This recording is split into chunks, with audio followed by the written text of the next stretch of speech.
The two central figures in the school of Athens are philosophers Plato and Aristotle, standing under the archway and in the center of the fresco. The viewer's eye immediately drawn to the men appearing to be an intense discussion on the left. Plato is gesturing towards a sky, a nod to his theory of forms. Aristotle had his hand outstretched towards the audience in what critics believe is a brilliant example of foreshortening. Illusion of dimension from this gesture of hand, the whole painting seems that viewers are just looking into some dimensions.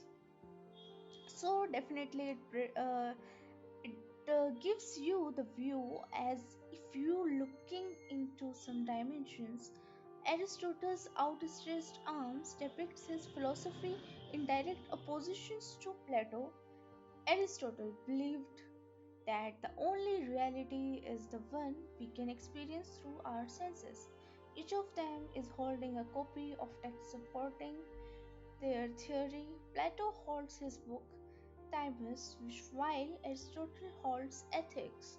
To the left of the fresco, we can see mathematician Pythagoras believed the world operated under influence of mathematical laws. So that's the Pythagoras theory. And this painting depicts the greatest of all the time people in one frame. So that's a very interesting thing about this painting. Now let's come to a person who is holding a sphere on right side of the fresco. Is a mathematician and astronomer. Ptolemy had attempted mathematics to use mathematical reasoning, had attempted to explain the movements of planets. He is seen talking to Zoroaster, an astronomer who is holding a celestial globe in his hand. They are holding a cord with a group of men. Interestingly, also contained Raphael is one of his self-portrait. Raphael can be seen directly looking towards the viewer. He is standing in the in the very starting of the painting, just over the left shoulder of Ptolemy. The building in it here is a shape of a Greek cross. You can see in the very bottom of the painting, which some have suggested was intended to show a harmony between pagan philosophy and Christian theology. The architecture of the painting is inspired by the work of Bramante, who, according to the Vasari, helped Raphael. There are two sculptures in the background. You can see here in the background there are huge sculptures. The one is on the left is God Apollo, and on the right archery, and he is holding a lyre.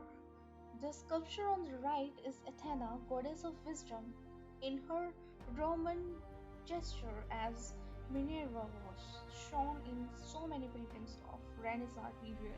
The main arc above the characters shows a meander, a design using continuous lines that repeat in a series of rectangular bends. So that is what we call meander. On the left of the fresco by Pythagoras, Archimedes can be seen slightly gazing outside the frame, and Perimedes is seen leaning towards Archimedes wearing a voluminous robe lying over shoulders seems to discuss something as his figure points towards the book he holds in his hand. Heraclius is also seen just in front by Pythagoras. He is writing something in a very comfortable posture. He is sitting and leaning on desk with one hand. He is also one hand leaning on the table.